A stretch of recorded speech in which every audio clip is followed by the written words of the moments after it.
ओम श्री वेंकटेशाय नमः।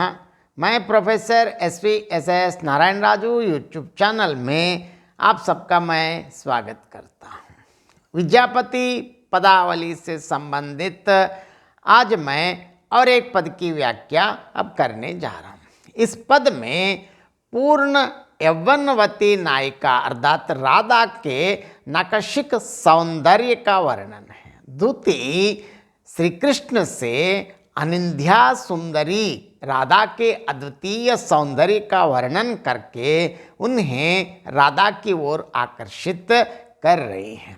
इस पद में कविवर विद्यापति ने नायिका के अंगों की तुलना में प्रस्तुत किए जाने वाले प्राचीन परंपरागत उपमानों का वर्णन करते हुए नक्शिक सौंदर्य का भव्य चित्र प्रस्तुत किया है। सबसे पहले विद्यापति के शब्दों में पद देखेंगे कि आरे नव जौवन अभिरामा जत देखल तत कहे ना पार्यो चवो अनुपम एक ठामा हरिन इंद अरविंद करनिहिम पिक बूजल अनुमानी नयन बदन परिमल गति तन रुचि अवो अति सुललित बानी कुछ जग ऊपर चिकुर फुज पसरल ता अरुजायल हारा जन सुमेरु ऊपर मिली उगल चांद बिहुनि सबई तारा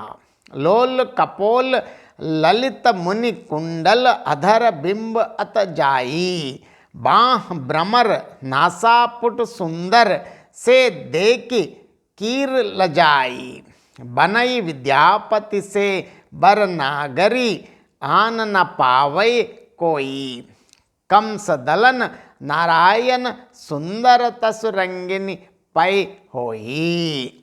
सबसे पहले कठिन शब्दार्थ देखेंगे कि आरे आहा कैसा कैसे अभिरामा सुंदर चौचे एक ठामा अर्थात एक स्थान पर इंदु चंद्र अरविंद कमल करिणी हस्तिनी हेम स्वर्ण कंचन या सोना पिक कोयल परिमल सुगंध तन रुचि शरीर की कांति अवो और परसी स्पर्श कर चिकुर बाल केश फुजी खुलकर बिहुनु रहित लोल चंचल अस्थिर अधः नीचे अधः तुच्छ नासापुट नाक कंस दलन नारायण मतलब कंस का दलन करने वाले श्री कृष्ण।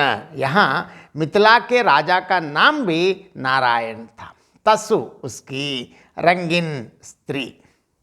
अब व्याख्या देखेंगे कि आरे नव जौवन अभिरामा जत देखल तत कहे ना पारिव चवो अनुपम एक ठामा आहा उस नायिका अर्थात राधा की यौवन अवस्था कितनी मादक या मोहक है, उसे जितना देखने हैं उतना कहा नहीं जाता। अर्थात उस नायिका का सौंदर्य इतना विलक्षण है कि उसका वर्णन करना इतना सरल नहीं है। हरिन इंद अरविंद करनहिम पिक बूजल अनुमानी नयन बदन परिमल गति तन रुचि अवो अति सुललित बानी। देखिए उसका रूप देखकर यही लगता है कि हिरन चंद्र कमल हथनी स्वर्ण और कोयल ये चाहों पदार्थ एक ही स्थान पर इकट्ठा हो गए हैं, क्योंकि उसके नयन मुख शरीर की सुगंध मस्त चाल शरीर की कांति एवं समुद्र वाणी से सहज ही यह अंदाजा लगाया जा सकता है। इसका कवि का कहने का आशय यह है कि नायिका के नेत्र हिरण के समान है अर्थात वह मृगनयनी है।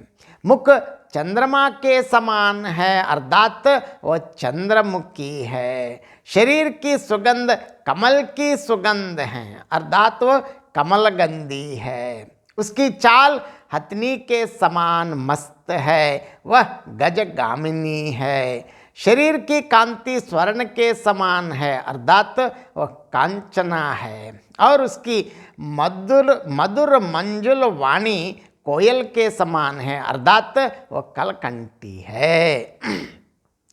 कुछ जुग ऊपर चिकुर फुज पसरल, ता अरु झायल हारा, जन सुमेर ऊपर मिली उगल, चांद बिहुनि सबई तारा।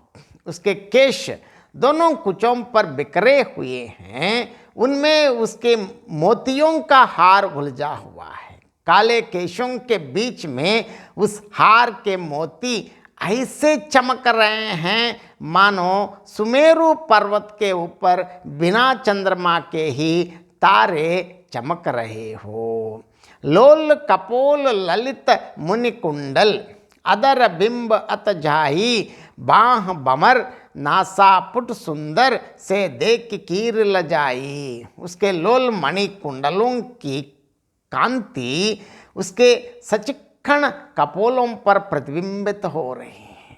उसके अधरों की शोभा के समक्ष बिंबाफलों की लालिमा नीची हो जाती है, अर्थात फीकी पड़ जाती है। उसकी सुंदर बाहों को देखकर भ्रमर और नाक को देखकर तोते भी लज्जित हो जाते हैं। बनई विद्यापति से बर नागरी, आन न पावई कोई, कंस दलन नारायण सुंदर तसु रंगिन पै होई। अब विद्यापति कहते हैं कि इस अनिद्या सुंदरी को कोई और प्राप्त ही नहीं कर सकता, क्योंकि यह शुभ गुण श्री कृष्ण की अथवा मिथिला नरेश नारायण सिंह की रंगनी में ही मिल सकते हैं। यहाँ कवि का कहने का तात्पर्य है कि ऐसी सर्वगुण संपन्ना युवती को प्राप्त करने के योग्य श्री कृष्ण या मिथिला नरेश नारायण सिंह ही हो सकते हैं। इसकी विशेषताएं देखेंगे। परंपरागत उपमानों का प्रयोग करने पर भी विद्यापति की मौलिक प्रतिभा के कारण नायिका का सौंदर्य वर्णन जीवंत बन पड़ा है। प्रसाद और माधुर्य गुण के योग से वर्णित चित्र खिल उठा है। हरिनि इंदु अरविंद करिनि हिम, पिक भूजल अनुमानी, नयन बदन परिमल गति तन रुचि, अवो अति सुललित बानी से एक क्रम में कहे हुए उपमानों का उसी क्रम में अन्वय होने के कारण यथासंख्य अलंकार है। जन सुमेरु पर में उत्प्रेक्षा अलंकार है। लोल कपोल ललित मुनि कुंडल में अनुप्रास अलंकार है।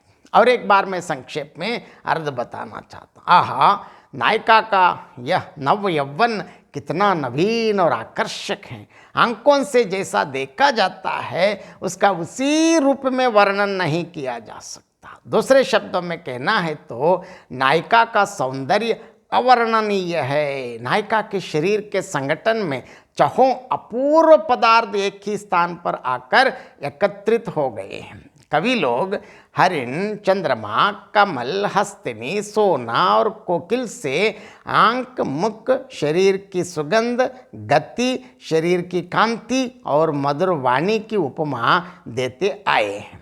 अर्थात यहाँ नायिका सब दृष्टियों से पूर्ण और अनुपम सौंदर्य राशि सुंदरी है। दोनों कुचों पर उसके अस्त व्यस्त केश मुकुलित हो गए हैं, उनमें हार उलझ गया है। काले बालों के बीच हार के श्वेत मोती इस प्रकार चमकते हैं मानो सुमेरु पर्वत के ऊपर चंद्रमा रहित संपूर्ण तारे उग आए हो। सुंदर कपोलों पर लटकते हुए कुंडल भी बड़े आकर्षक हैं।